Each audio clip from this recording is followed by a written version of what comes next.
welcome back you guys. I'm your host Teresa, and today's Bumblebee video may require some barf bags because it's the top 10 scary crimes from history you didn't learn in school. Let's go. Starting off ominous, our first killer has no name as he's never been caught. It's the Monster of Florence. The Monster of Florence is nameless and faceless, uncaught, and responsible for 16 graphic deaths between 1974 and 85. MO for target was always consistent, a couple evidently engaged in what writer Douglas Preston called a national pastime in Italy, boinking in parked cars, since traditional Italians do live at home until they're married and Nona doesn't need to hear that. In 1981, crime correspondent Mario Spezzi started reporting on a death. He soon came to believe, like many, that the crime was just one in a series. Spezzi even came up with the name Il Monstro di Firenze, or the Monster of Florence, because giving them a nickname is step one, I guess. The only interaction the killer ever made with police was when one of the victims escapes, only after her partner is killed because she reverses the car and slams on the gas, propelling herself backwards into a ditch and catching a motorcyclist's attention, who believes he's witnessing a crash and not a current killing, and stops to help, scaring the monster away before he performs his usual mutilations and finishes his victims. While the female victim does pass from her injuries later, the chief inspector lies to media saying that she regained consciousness before passing and told them some info in an attempt to get the killer to expose himself. On the afternoon following the statement's publication, a Red Cross emergency worker who had accompanied the police to the hospital was called by a man who claimed to be the killer and asked what the victim had said. The same emergency worker is later called again by the killer while on vacation in Rimini. The second call left the investigators baffled how the caller knew how to reach the man. There is so much to cover with this case, including the Sardinian connection theory, the multiple men who went to jail and were released for this crime, and the fact nobody's ever been caught. But I got more to talk about, so let's move on to Maria del Carmen and getting head. Imagine your 61-year-old neighbor comes banging on your door, and when you open it, she's carrying a black and red leather box and asks you if she can store it at your place because it's, quote, full of adult toys. Why? Her husband Jesus has disappeared and the police need to look for clues. Last thing she wanted as an elderly woman was the embarrassment of them opening that box, right? Neighbor's super chill and sweet, says sure, even though it's weird as hell, and proceeds to have the box in her house for a while before it starts to smell because the summer's gone by. Which is the last thing you want from a box of adult toys that aren't yours stored in your house by an old lady. So the neighbor finally decides to look inside, and it's insta regret. Amongst the vibes and the blow-up dolls was the rotting, boiled head of her neighbor's husband wrapped in tinfoil, which apparently sent her into a full-scale panic attack. Baby girl, I do not blame you. Jesus' relatives said they were always skeptical about Maria's claim that her husband went on vacation by himself and then broke his phone by dropping it in the bathtub. They later got text messages from different numbers, but didn't believe they were coming from the missing man. Their efforts to communicate with him verbally were also all unsuccessful. Anyone who's seen Catfish once can see through that. Maria did end up in jail. This may be the scariest on the list because it was the most preventable, failing Esmond Green. What would you do if someone walked into your hospital and collapsed on the waiting room floor? Yeah, I'd help them too. We all like to think that we would, that anyone would. But apparently employees of Kings County Hospital in Brooklyn didn't share this belief. After checking into Kings County Hospital in Brooklyn, New York, Esmond Green waited 24 hours for treatment. EMS workers had brought her to the center on the morning of June 18th. The hospital had said she was suffering from agitation and psychosis and was involuntarily admitted after refusing medical review for her diagnosed schizophrenia. At 5:32 a.m., Esmond Green collapsed out of her chair and onto the floor convulsing. In some truly horrible camera footage, you see several patients and even nurses walk by without stopping to see what's happening. She stops moving at 6:07 a.m. Two security guards and a member of hospital medical staff can be seen on video stopping to look at Green briefly before just walking away. Close to 7 a.m., finally a nurse comes over, nudges her with her foot, then again, then checks her pulse. Then the nurse calls for help. The hospital later tries to falsify medical records to make it seem as though she'd she'd been without assistance for just 10 minutes. For security cameras, tell a different story, and the hospital fired 6 employees after their investigation. But yeah, before you ask, that lawsuit went absolutely crazy against that hospital. You can't just sleep or eat at anyone's house. My mom was sure to teach me that. People like Carl Tanzler are good reminders, since there was a body in his bed. Carl Tanzler was a radiology technologist at the hospital in Florida. In 1930, he met Elena Milgro de Hoyos, who was diagnosed with tuberculosis. Tanzler became obsessed with Elena and saving her, reportedly showering her with gifts, and told her that he loved her always. However, Elena made it clear she wasn't really interested, and although he wasn't actually a doctor, with her family's approval he tried out different remedies. But she dies anyway in 1931.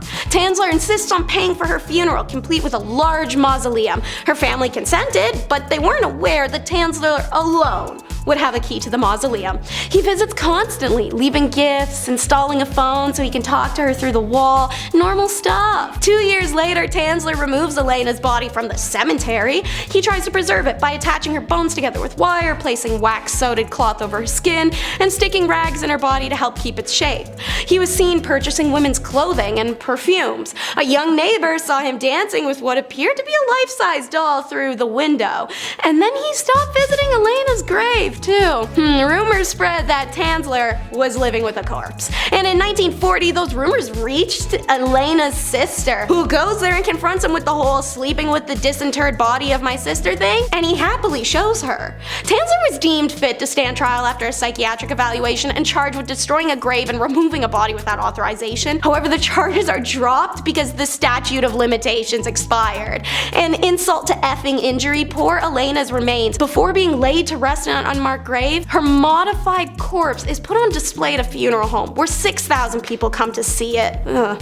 This guy incites pure rage in me, and has from the day I first read this case. It's Xavier Dupont de Ligon's, the French F-wit. I can't say it on here, but y'all can say it out loud for yourselves. Has a nice ring to it, especially since this twit is a family annihilator, doing so in the name of money and ego. Xavier is on the run for killing his wife, 4 teens, and 2 dogs at their home L'Oréal-Atlantique of Nantes in France before disappearing without a trace in 2011. Xavier worked as a salesman and attempting to create several businesses over the year, all with little success. He owed money. He had been raised affluent, and his wife had too, and they'd spent their lives that way. The entitlement of their regal title inflated them beyond a point of living comfortably within their means, and instead they overextended, aka they were broke. There were so many signs of what was to come too. In July of 2010, Xavier emails friends, writing that there might be accidents that happened to his family that he might be blamed for someday. Even if it's convincing, don't believe it. In January 2011, when his father dies, he inherits a .22 cal, and a month later, having never used one, suddenly obtains a license for it. After another month, he begins taking the firearm to a range. He buys a silencer and as well drives hours to buy adhesives and plastic bags. Month after that, he buys cement, a shovel, and quicklime. And what gets a little confusing is between the nights of April 3rd and 5th, he picks off the family members while still going to dinners and movies with other ones. Seeing as everyone was killed execution style, would Agnes or one of the other teens not have heard something when someone else was taken? Between the panic of Agnes's family, a weird letter everyone receives where Xavier claims to be an undercover cop, and countless visitors banging on their unanswered door, police are reportedly sent back to this property, and finally Xavier's letter tips them off, his comment to ignore the loose backyard gravel. Under it was his family and 2 dogs. Xavier remains missing to this day. Since we're talking historical crime, let's throw it back to the 18th century for Nathan Elglin, the servant girl annihilator. Now over 130 years in the past, few official records pertaining to the victims have survived, and the same can be said for Nathan Elglin, the proven yet unproven perpetrator. In July of 1884, there were 2 instances of women, both African American, being stabbed in the face as they slept. They both survived, and authorities investigated as separate incidents.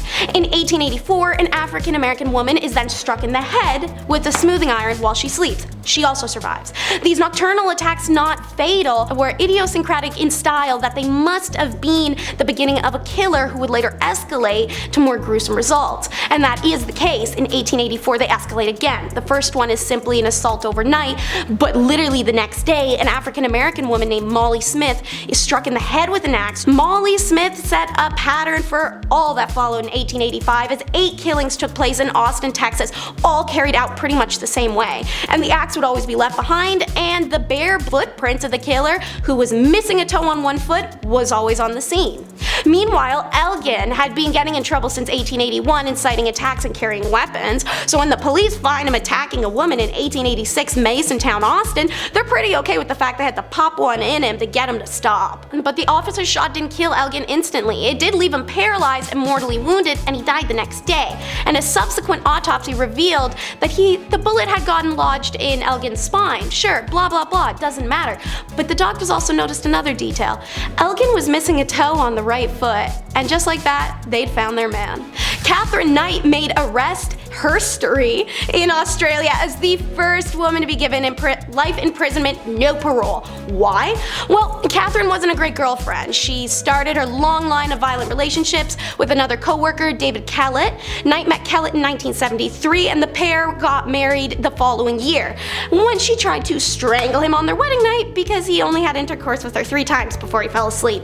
Then Knight was in a relationship with David Saunders, and after meeting in 1986. He doesn't marry her, which means he's in for a treat of her insanity. She cuts his dog's throat in front of him, she knocks him unconscious with a frying pan, burns his face with an iron, stabs him in the stomach with a pair of scissors. He finally leaves her and goes into hiding, and then she meets miner John Price in 1994. They're turbulent as hell and really hit a high note in 98 when the pair got in a massive arguments because Price didn't want to get married. Pissed, Knight videotaped a bunch of medical kits he had apparently stolen from work and sent the video to his boss. Price was fired from the job he had for 17 years. And yet somehow the final straw is only when she stabs him in the chest in the year 2000. On February 29th of the same year, he went to the magistrate's court on the way to work and took out a restraining order against her. He told his co-workers afterwards that if he didn't show up to work the following day, it's because she had killed him. Well, that same day, that night, Kathy, after the two of them bang one out and John falls asleep, attacks John Price, and after 37 stabs, he dies. She then skins him, hangs it from hooks around the house, and in the kitchen, police later discover baked potatoes and a pumpkin in the oven and a still warm pot with Price's head floating in it with zucchini and cabbage on the stove. Police had intervened, thankfully, before the children had gotten home from school, as Price's boss had called the police when he no-showed at work. In Australian first for women, Knight was sentenced to life in prison without parole at her trial in 2001. She may be known as Cannibal Kathy or Australia's Hannibal Lecter, but Knight has a good reputation in her correctional facility, affectionately nicknamed Nana for her maternal tenderness. It doesn't even feel like it could be real, but it is. Nazino Island cannibal hell. In the summer of 1933, thousands of Moscow citizens are rounded up by police and sent to live on a small swampy island in Siberia, Obs River.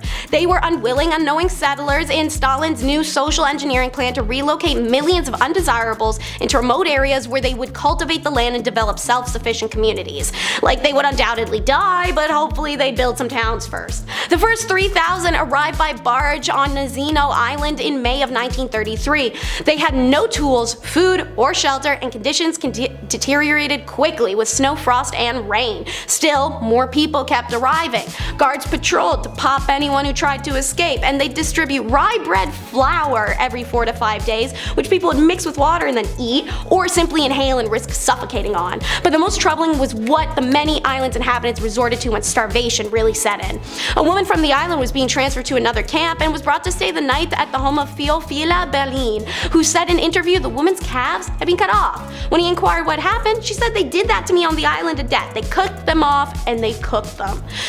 When asked if he ate human meat, one island prisoner told interrogators, "That's not true. I only ate livers and hearts," describing the process of making skewers or picking who to take from, those already close to gone. On the island, they were killing each other.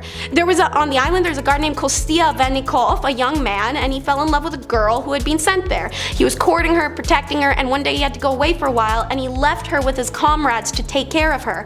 But with all the people there, the comrades couldn't really do much. People caught the girl, tied her to a poplar tree and cut off pretty much everything they could. When Kostia came back, she was still alive and he tried to save her, but she'd lost too much blood. August 1933. The island's empty once more. It was evacuated just 13 weeks after the first colonialists arrived. And of the 6,700 prisoners brought there, 4,000 were missing or dead. Alright, thanks for sticking through to the end of another video. I hope you enjoyed. Be sure to like and subscribe to see more of our content.